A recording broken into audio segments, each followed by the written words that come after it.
This is Outnumbered, and I'm Melissa Francis. Here today is Harris Faulkner, Democratic strategist and Fox News contributor Leslie Marshall, host of Kennedy on the Fox Business Network, Kennedy herself.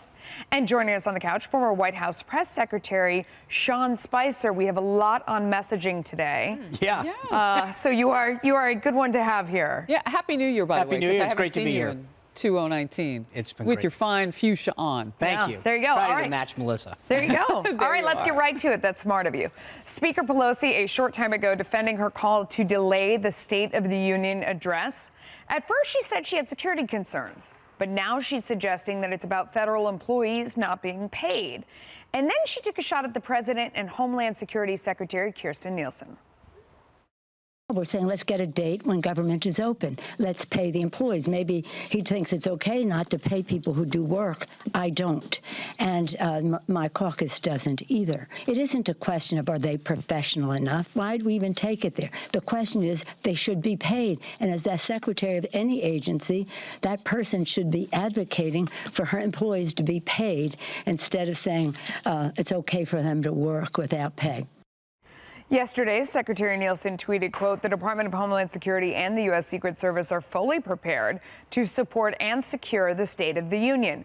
We thank the service for their mission, focus, and dedication, and for all they do each day to secure our homeland." And former acting ICE Director Thomas Homan also had a response for Speaker Pelosi this morning.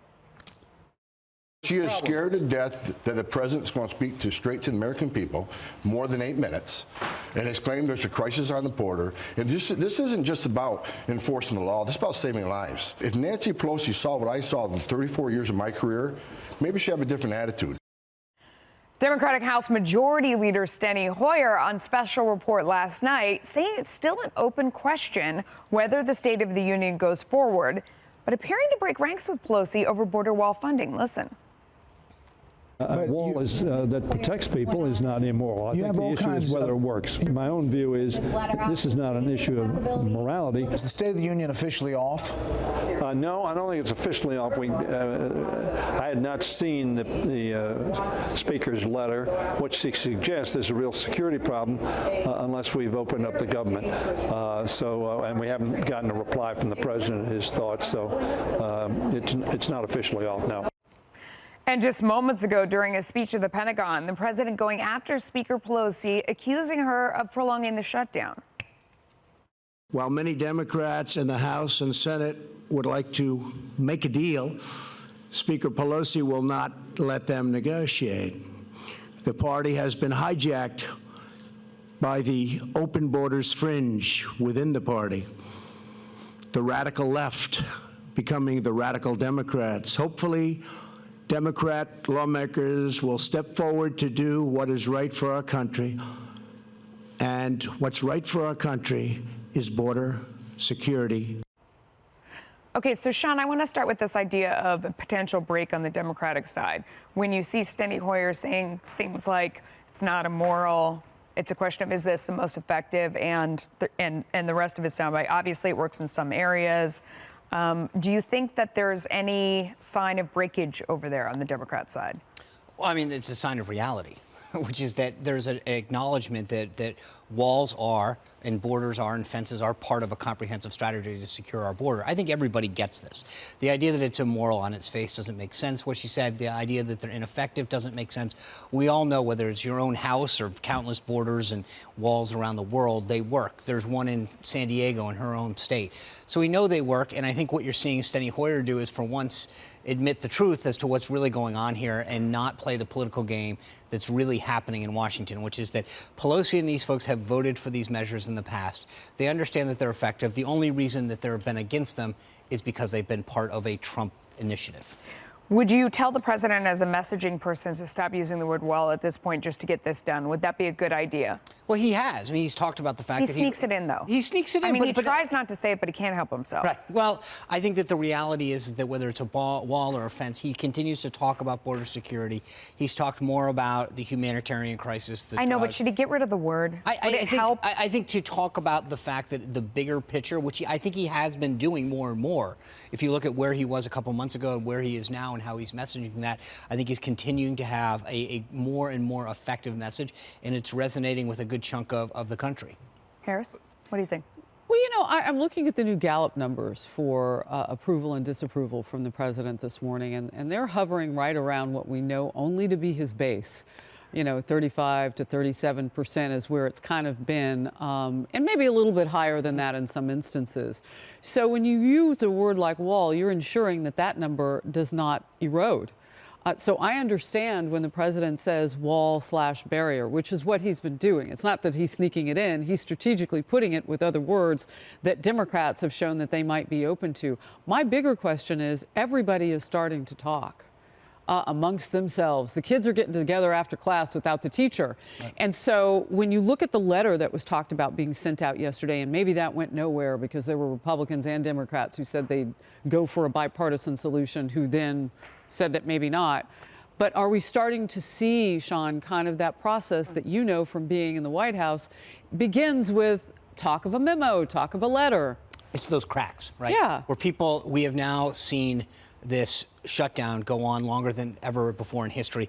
The real effects of it are going home to roost, and I think that there is a desire more and more to find that kind of common ground, to figure out what ways can we get people together to find a solution going forward. I do want to make one comment about what Melissa said at the top. The idea that the president was disinvited from the State of the Union is both petty and irresponsible. It's petty politically because this has been a time-honored tradition. Yes, the president isn't required by the Constitution to deliver it to a joint session, but it's been a time-honored tradition that was just broken. And it's irresponsible for someone like the Speaker of the House, for as much hand-wringing as there been about how the president conducts himself, for the Speaker of the House to go out and create a false security crisis. Mm-hmm. This is irresponsible. And then for the majority leader, and you played his soundbite from Brett, but what he also said is he implied that the Secret Service, because they weren't getting paid, weren't going to be up to the job that they normally do. That is an insult to the men and women of the Secret Service who work tirelessly to get the job done and protect this country and so many of our key people and assets. So maybe some of that back and forth inspired both sides to come together a little bit. You were talking about the letter. I don't think it's gone out yet, but this is both Senator Graham and Coons talking about the shutdown and maybe bipartisan, both sides coming together. Let's listen. The letter is designed to let the president know there's a bipartisan group here who would like to work together to not only meet his priorities but do other things. To me, that's encouraging. I have a simple position. The president ought to reopen the government, and then we can begin having a more balanced conversation about the path forward. I hope there's a sufficient number of Republicans willing to join that position. Leslie, golden opportunity for the Democrats here to get something they really, really want. Why not take it? I think it's an opportunity for both sides, because what are both saying? When you see that, to your point earlier, Sean, about those cracks, you have 3 GOP senators that have broken with the president. You have over a dozen Republicans in the House who voted with Democrats to open every part of the government except to parts of the government that have to do with border security. And now you see Senator Graham and Senator Coons, in a sense, agreeing, and people sitting down and writing letters in a bipartisan manner, willing to have meetings in a bipartisan manner. So to me, that would be great. Yes, the problem here is that the president has made his line in the sand. And although Speaker Pelosi has her line in the sand, we've heard from the majority leader in the House. We've heard from Senator Coons last time I was on a couple of days ago, talking about where they differ from some of the rhetoric coming from the Speaker herself. Kennedy, they've offered, I mean, you heard the president in the speech just before saying we want to do something about day workers for the farmers. I mean, he has put so many things on the table that the Democrats have said they wanted in the past. I wonder why they don't grab it off the table. And those are two separate things. When Nancy Pelosi says walls are immoral, she has to have a little bit more foresight when she declares absolutes like that, because it's so easy to pick apart and to tag to her forever, like the president saying that Mexico was going to pay for the wall. That's ammunition that he gave his enemies that they will use over and over and over again. Nancy Pelosi has been a politician long enough. She should know that if she says something like walls are immoral, then, you know, the next logical step is, well, then take all the walls down if they're immoral. And Steny Hoyer he was falling all over himself with Brett Baier saying, no, we can't do that. There are places that it works. Okay, well, if that's the case, then obviously there are other areas of border security that work that Democrats have talked about, and that's why you have people in the Senate, Democrats and Republicans, looking for practical solutions. There are a couple things that I see here. One, if you have several people in Congress who want to be president, they should act presidential, and they should come up with a solution, and they should lead, and they should pretend like they are the one in charge, and that they could bring two sides together. But I don't hear anything from Kirsten Gillibrand or Elizabeth Warren or Cory Booker or Kamala Harris that looks like a presentation of something that would end the shutdown. And I think that's really important. And that's what those critical, on the fence Republicans and Democrats and independents are looking for. There is no leadership from those people right now, and they should be offering You know what? I want to pick it up from there. President Trump has been suggesting that Democrats are more interested in using the ongoing shutdown as a political issue headed into the 2020 presidential elections. So, Kennedy, just what you're saying, we'll dig deeper now. Doing all of that rather than compromising to reach a solution that would benefit the American people. The president tweeted, "It is becoming more and more obvious that the radical Democrats are a party of open borders and crime. They want nothing to do with major humanitarian crisis on our southern border, #2020, exclamation point." None of the Democratic candidates who have announced exploratory committees for 2020 support funding for border wall construction, at least not that we know of on the record. And that's all we can report is what we know on the record. Instead, some of them argue for other measures like hiring more immigration judges and Border Patrol agents and investing in enhanced monitoring technology. So, you know, Sean, this is kind of where the rub begins, because even in simplistic ways, we can find out what the numbers look like with the Border Patrol, and those numbers include job vacancies north of 2,000 positions right now. The retention program is anemic. You've got Border Patrol agents who've told me they've had to pay for some of their own moves when they're reassigned. That means they may want to work at a different agency rather than Border Patrol. It gets a little complicated. The academy trying to make up the difference right now. So it's disingenuous for Democrats to completely just continue calling for more people only. They know, as Kennedy pointed out, that the wall works in some places. Sure, absolutely.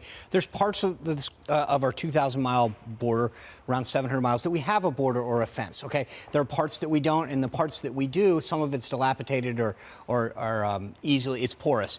I think that the issue isn't it's a one or the other. It's an all of the above. You do need more agents. You do need more drones. You need better technology, but you need a wall in certain places where you can't necessarily have a ton of agents maybe standing at one point.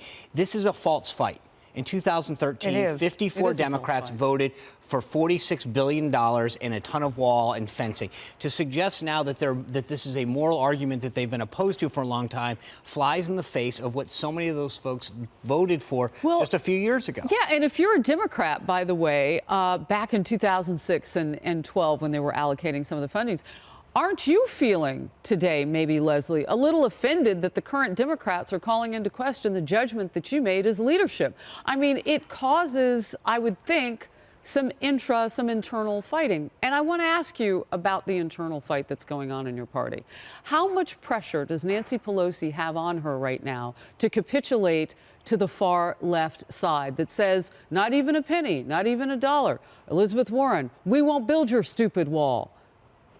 Well, some of that is rhetoric, because obviously both Democrats... Okay, but it comes with pressure. Right, but both Democrats... She doesn't have to repeat it. She could come up with her own. True, but both Democrats and Republicans have already agreed, here, $1.3 billion to address, as Steny Hoyer had said, fencing that does work in some areas, that needs to be repaired. And can we just call it all of the above? I liked that. All of the above. Well, all of the above. All of the above is what I believe my party wants, and the majority of my party wants. When you say is there pressure, they say not a dollar. When you say is there pressure on the speaker, what are the dollars for? That's a great question. So when Nancy Pelosi says nope, not a dollar, not a dollar, not a penny, then what are the dollars for? Their status. They love spending taxpayer money. That they're addicted to it. They want to take as much money as they possibly can, and they want to smother any economic growth with all of these porky projects. Because the 700 to not agencies and construction and shovel-ready jobs. Or is it oppositional to the president at all costs? And when does that cost become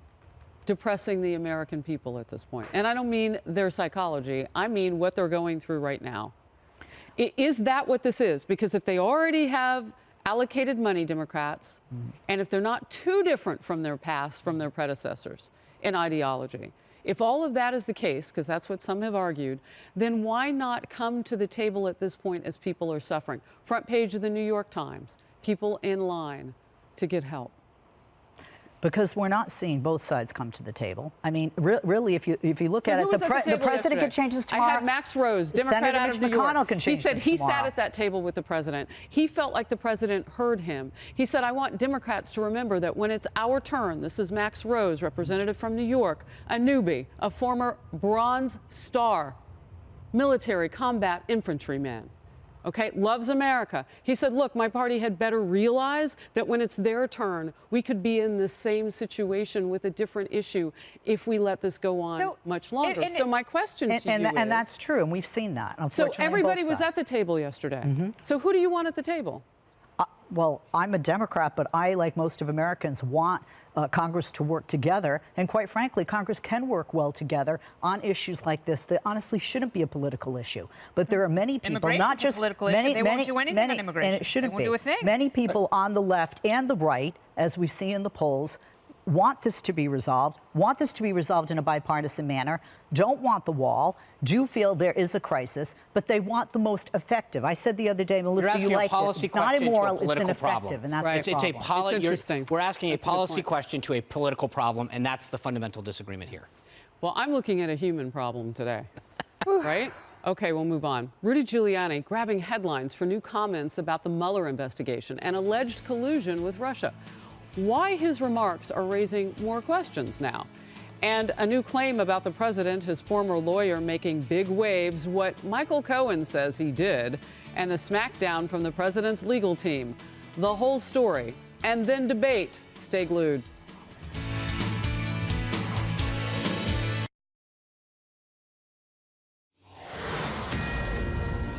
Fox News alert, the president's former personal attorney back in the spotlight big time. The Wall Street Journal reporting Michael Cohen hired an IT firm to rig 2 online surveys in favor of Donald Trump. The efforts reportedly in 2014 and 2015 had mixed success. One poll related to top business leaders, the other to possible GOP presidential candidates. Michael Cohen tweeting today, as for the Wall Street Journal article on poll rigging, what I did was at the direction of and for the sole benefit of President Trump. I truly regret my blind loyalty to a man who doesn't deserve it. Cohen was reportedly reimbursed $50,000 for the expense by Mr. Trump and his company, but only paid out $12,000 or $13,000 to the firm. Trump lawyer Rudy Giuliani responding, calling Cohen a thief and saying this shows, quote, if one thing has been established, it's that Michael Cohen is completely untrustworthy. Giuliani also making other headlines in the Mueller probe, telling CNN that he never said the Trump campaign didn't collude with Russia, only that the president himself was not involved in collusion. Watch. I never said there was no collusion between the campaign or between people in the campaign. I said the President of the United States. There is not a single bit of evidence the President of the United States committed the only crime you could commit here, conspired with the Russians to hack the DNC. And just a short time ago, Giuliani releasing a statement to Fox News saying his remarks have been misinterpreted. Now writing, quote, I represent only President Trump, not the Trump campaign. There was no collusion by President Trump in any way, shape, or form. Likewise, I have no knowledge of any collusion by any of the thousands of people who worked on the campaign. 2 separate issues there. I want to start with Michael Cohen and this idea of the poll rigging. Number one, now you see why they tell us never to quote online polls, that online polls aren't reliable. I mean, we all know that as journalists, that it's something we're always warned away from. The fact that he got reimbursed for, more than 3 times the amount of money that he actually paid out. I don't know. Also, if you ever covered the president in a financial community, as I did before this, he was pretty, kept a close eye on his dollars. So it's hard to imagine that he would put money towards something like rigging polls that, I don't know. In any case, what are your thoughts on this? There are a lot of details in there that are really, really yucky. I think, Giuliani says that we now know that we can all agree that Cohen's untrustworthy. I would also add that he's shady. What we've learned that he lies, he steals. This is a guy who's done a lot of bad things. And the question is, what Michael Cohen are we believing now? The one that's tweeting out, trying to rehabilitate himself, or the one that lied and stole and deceived folks and did all of these shady kind of things? To be clear, a couple things. One, from the Wall Street Journal reporting, this occurred before the president was running for president. He was trying to increase his brand and his image. Cohen also set up a fake Twitter handle through this company called Women for Cohen, in which he asked them to set up things and describe him as being a sex symbol. I mean, this is a guy who clearly has some self-esteem issues, but some credibility issues, and I think that's it. The bottom line is he's a shady guy that's untrustworthy with a track record of lying and stealing. But worked right next to the president. So however shady you would say he is, sure, Kennedy, and all of these things that he did, you know, I mean, he was right there. And it's one of the things that is so confusing, because the president, and you obviously know him well, is a very complicated person, because he can attract very smart, bright, driven, patriotic people like Sean Spicer and like Mad Dog Mattis and like Nikki Haley, three people who don't work with the president anymore. But then he's also a magnet for people like Paul Manafort and Michael Flynn and Michael Cohen. And there's something about that that's deeply troubling. And I think the fact that Michael Cohen might have been stealing from the president and was a complete fraud, it doesn't absolve the president. Like, no one has really answered why the president allows himself to be surrounded with people like that. Can I just take issues real quick? I don't think you're surrounding. I agree with your assessment, but I would say that it's a little misdeceiving to say that he's surrounded himself. There isn't an organization that probably doesn't have a bad apple or two as part of it. Michael Cohen clearly falls into that. I don't know. He was right there next to the president. He's more than a bad apple. Can I move on to the Giuliani piece a little bit? And Harrison, let me ask you, because he has a habit of saying these things that raise a lot of flags. Everybody, you know, focuses on them, and then it ends up being the case that something's about to come out. And I think that's been the conversation: is what are we about to learn? Because I mean, he's trying to clean it up, but so the one damage thing is done. that we don't have privy to is everything that Rudy Giuliani knows. And the other thing we don't have privy to is everything that's in the Mueller investigation. But what we do know, just in terms of talking with people like Judge Napolitano and others who've looked at court cases, is that sometimes they have receipts. So sometimes they only want people to speak to confirm or not confirm something that they already have. So my first question for Rudy Giuliani would be, why did you speak? Is there a receipt out there? Did you feel pressure to come forth and deny but say that the president didn't have anything to do with the campaign that had his name on it? Or, like, what was the goal there? And then I would say, what receipt are you looking at now that shows you that you still need to try to separate the president from his campaign? Because that's exactly what's consistent with both of these statements. Whether he's defending or representing the Trump campaign is actually irrelevant in this sense. What's relevant to me is the fact that there is a coupling there. You're trying to separate the president from the campaign. Why are you working now at this date, after what we know that's come out, to do that? And you did it in some pretty interesting ways on camera last night, or in audio last night, and then today. Got to get you both in. Go ahead. Cohen said he wrote a check. You know, there wasn't a cash payment.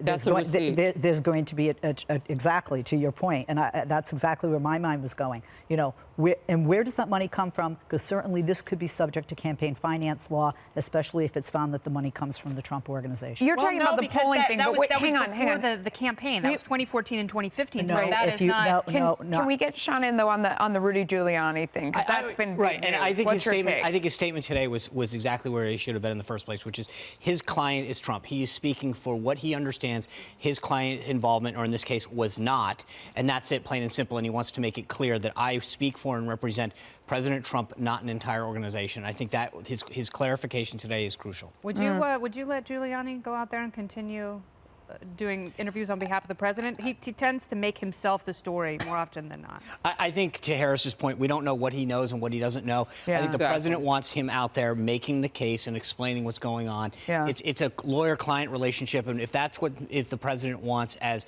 the client, or another shoe is about to drop, I think is what a lot of people might be thinking or wondering, but we don't know. We will see. Just weeks after President Trump's decision to withdraw troops from Syria, 4 Americans were killed in a suicide attack claimed by ISIS. Now questions are being raised. Next, the debate over whether the president should rethink his Syria strategy. would hope the president would look long and hard of where he's headed in Syria. We have helped these people to the tune of trillions of dollars. They need to stand up and fight.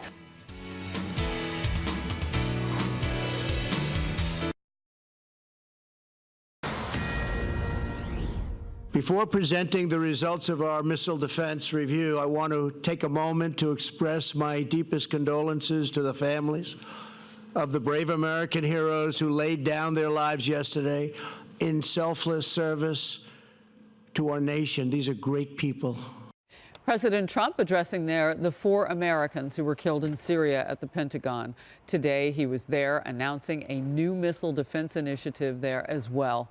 This coming amid growing concerns over his plan to withdraw troops from Syria after that bombing attack there, which ISIS claims it carried out, killing those 4 Americans yesterday, 2 of them U.S. military personnel. A group of top Republican senators visited the White House yesterday to talk with the president about his Syria strategy, with Senator Lindsey Graham saying he's concerned the president's decision may have emboldened our enemies.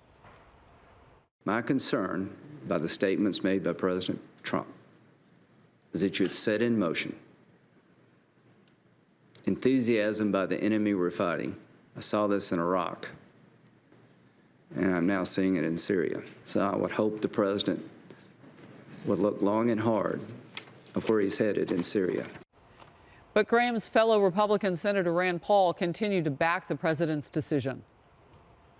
I talked to the president yesterday about this in the White House, and the president's first concern is over the loss of life. And I think his heart goes out to those families. What has to happen, and we have helped these people to the tune of trillions of dollars, they need to stand up and fight. In your former job, Sean, you worked with the president on messaging. Do you think that it is possible, from what Lindsey Graham isn't saying it directly happened, but it could have played a role, that the words that were used about the pullout in Syria had anything to do with vulnerability over there for our troops?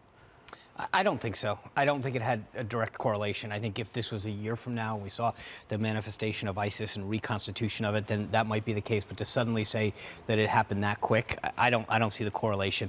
I do think that there is a middle ground between what Senator Graham and Senator Paul are talking about. The president clearly cares about our loss of life, the loss of life of our troops, their families, and what they're doing over there.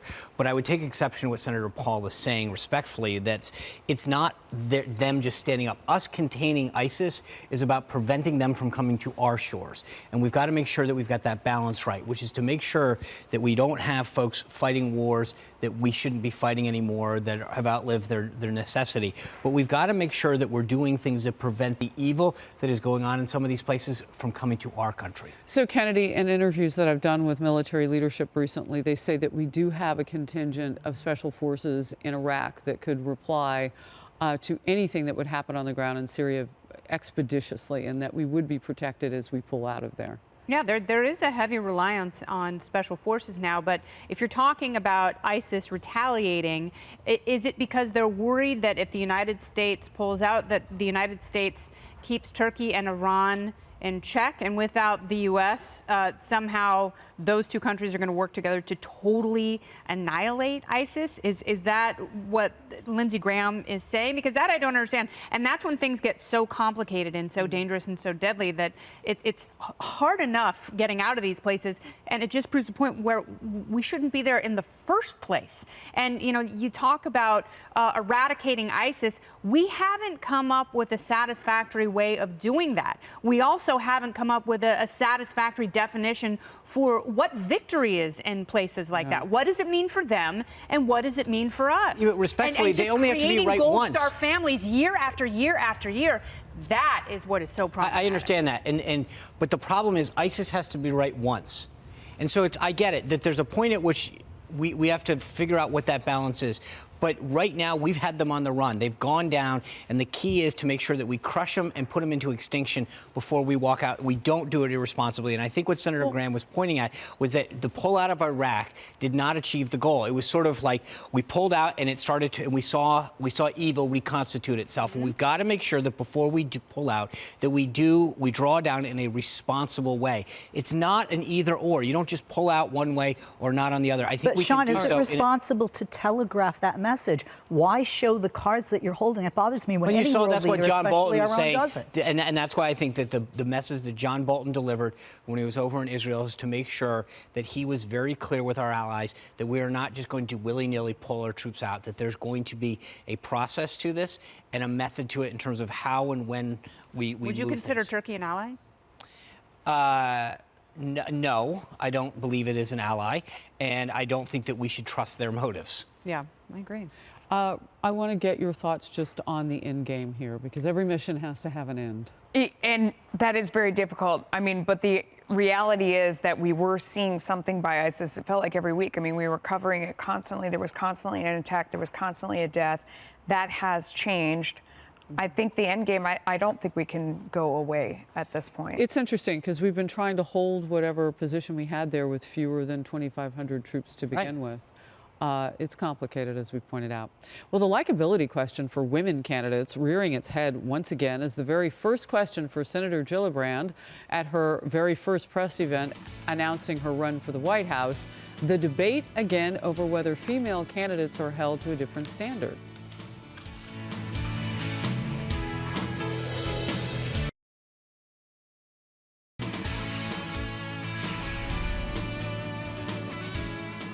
Oh, hello. Great to see me. Well, that didn't take long. One day after announcing she's running in 2020, Senator Kirsten Gillibrand appeared with her family in front of their hometown diner. And the first question the New York Democrat was asked was about being likable. Watch this. I think a lot of people see you as pretty likable. How much is it a selling point? Like an Amy Klobuchar, a Kirsten Gillibrand, that maybe the country wants someone like that now? I believe that what people want in our state and around the country is someone who will fight for them, and someone who not only understands what their problems actually are, but will then do what it takes to solve that problem. Oh, that's not vague. That's wonderful. As you heard, a male reporter asked the question, and this could fuel the debate over the scrutiny given to female candidates, something highlighted in a recent Politico piece, which asked if Elizabeth Warren could dodge the likability problems that Hillary Clinton had. And Leslie, of course, I will turn to you. Female candidates are not the only ones who struggle with likability. Look at half of the field that ran against Donald Trump in 2016, and you will see some politicians who were not electable to the highest office because people didn't really want to be around them. There's two sides to this. One, from where I sit as a woman, I see women being asked that question. You know, when they're running for office, I don't see the men being asked that question. Ask Ted Cruz and I do think there is some sexism in there, even if people aren't aware of it when they're asking.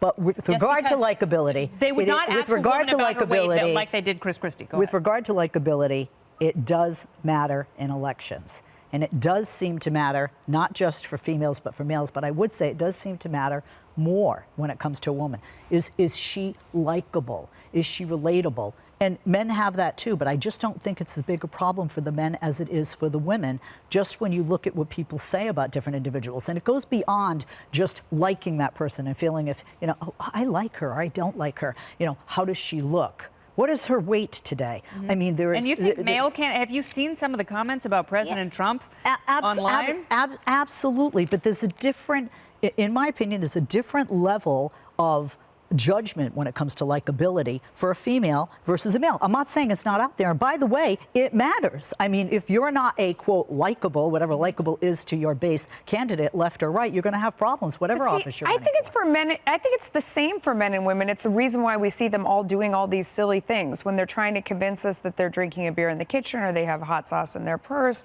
or, you know, they're going to dance on a late night show or they're going to do all of these silly things. They're trying to be likable and relatable because in the end you want somebody who's authentic and you don't like someone who's inauthentic. I understand. I do agree that when you put it in that context and you ask her that question, it feels sexist, but underneath it for men and women. What if Hillary Clinton had embraced that? What if Hillary Clinton had said, my unlikability is the most authentic thing about me? I'm just going to be mean to people. I think she would have done better, Sean. Well, it's like Bernie Sanders yelling at everybody on the edge of his lawn when people love that. They love that. It makes him likable that he's cranky. Go ahead. There's a few things to unpack here. I think Leslie's right. There is definitely barriers that female candidates face that are different from men. They talk about their appearance, their ability to juggle their home life and raising children in a way that men don't face. There is no question that I think women of both parties minorities face obstacles in politics that males don't. Two, likability is an issue for everybody, though. That is a massive factor that we see all the time, whether or not people can relate to them, whether or not they feel like they can have a beer with them, and that person understands the concerns that they feel. That's I think, a bipartisan issue. I think the question that Gillibrand in particular faces, though, isn't a likability question. It's a credibility problem. Kristen Gillibrand, the congresswoman that got elected in the early 2000s, was someone who was endorsed by the NRA, that took a hard line in immigration, that came out friendly to Wall Street, that was billed herself as a moderate conservative Democrat. The Senator Gillibrand that got elected is now anti-gun, anti-Wall Street. I want to bring Harris in because we got to wrap in about 15 seconds. Actually, you know what? I'll yield so you can finish your seat.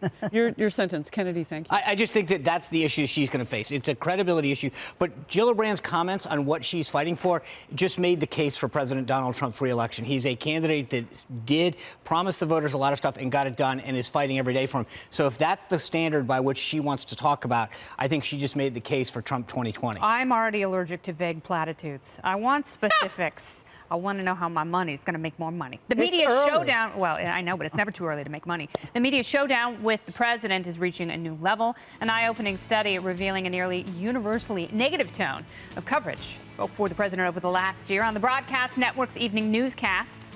Whether that matters for the president's support, we will debate next.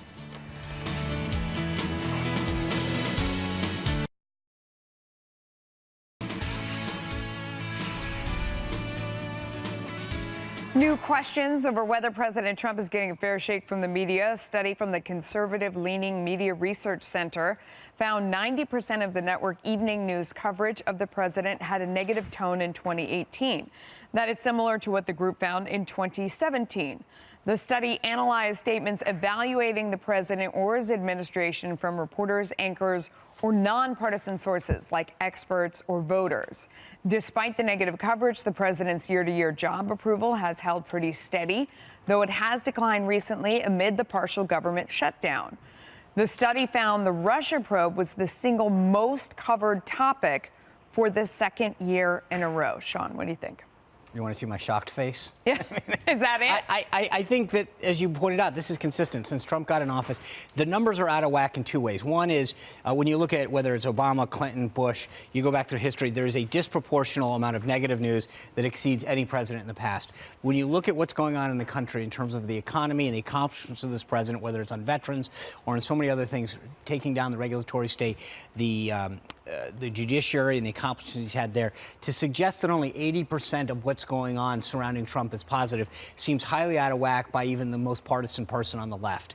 So I think that you have a massive disconnect. The other thing that the study showed that I thought was fascinating is that credibility of the media has gone up from 55% to 76% among Democrats and dropped down to 21% among Republicans.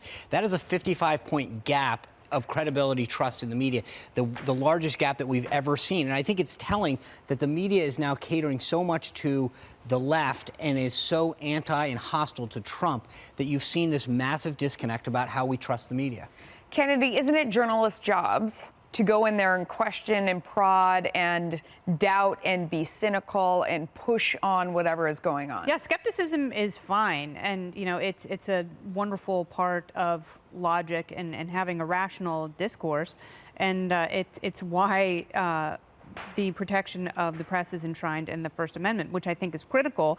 But there are people who are so upset and offended still by this presidency that they feel it is incumbent upon them, where in the past they would have a lot more objectivity. Now they feel that they can use the force of their platforms in order to bring down the presidency. And there's so much subjectivity. And we saw Jill Abramson talk about that. She's a former New York Times executive editor, talk about how the New York Times has changed and turned into a battering ram as opposed to an objective medium. Maybe that's just the evolution of the media, and we've gotten here because that's what people respond to, and that's what they've clicked on, and that's what they buy is something that is more than, you know, if you're pretending like you're not biased, then the reader is suspicious because they feel like almost everybody has an opinion one way or the other, so they don't respond to news that is totally neutral. What do you think of that theory? I'm just putting that out there. I'm saying this is that a possible theory?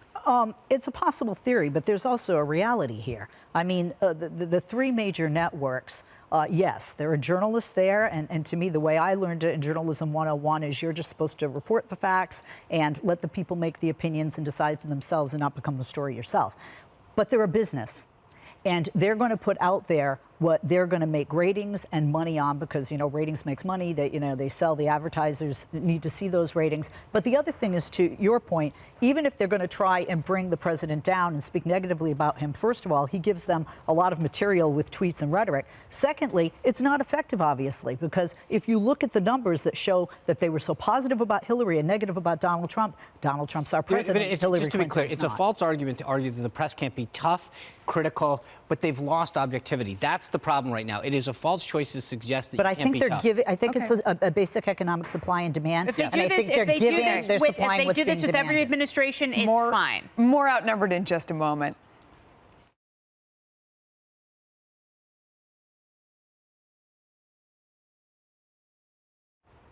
Final thought from you, Sean Spicer? It's a busy week. I don't see where the shutdown ends anytime soon. I think we're in it for a little bit longer. We need to get both sides of the table. Real people are hurting. And is that how it ends? More importantly, who's going to the Super Bowl? Patriots. Every day. No question about it. He's from Rhode Island. I'm from Massachusetts. We have. And the Red Sox are going to the White House February 15th. There you go. Great We're back weekend. here on the couch tomorrow.